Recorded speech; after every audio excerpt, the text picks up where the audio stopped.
الحمدللہ وکفا والصلاۃ والسلام علی من لا نبی بعد اما بعد۔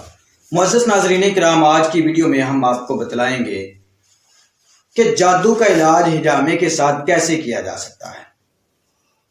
سب سے پہلی بات یہ ہے کہ حضرت عبد الرحمن بن ابی لیلہ رضی اللہ تعالیٰ عنہ بیان کرتے ہیں کہ نبی کریم صلی اللہ علیہ وآلہ وسلم کے اوپر جب جادو کیا گیا تو آقا علیہ الصلوۃ والسلام نے اس وقت اپنے سر مبارک کا حجامہ کروایا تھا۔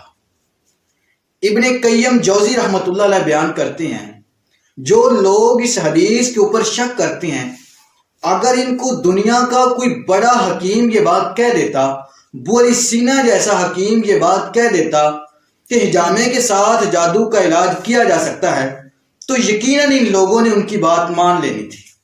جبکہ دوسری طرف نبی کریم صلی اللہ علیہ وآلہ وسلم نے خود حجامے کے ساتھ جادو کا علاج کیا ہے، اور ان کی بات نبی علیہ الصلوۃ والسلام کی پہچان اور ان کی فضیلت کے اوپر ایک ذرا برابر بھی شک نہیں کیا جا سکتا۔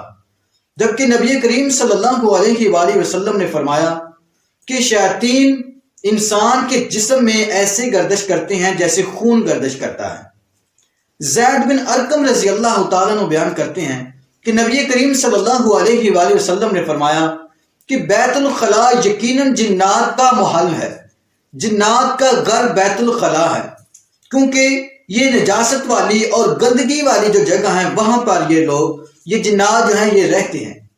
ہمارے جلد کے اوپر وہ فاسد مادے، زہریلے مادے اور گندا خون پیدا ہو جاتا ہے، یہ شیاطین اس خون میں رہتے ہیں اور انسان کے جسم کے اندر بیماریاں پیدا کرتے ہیں۔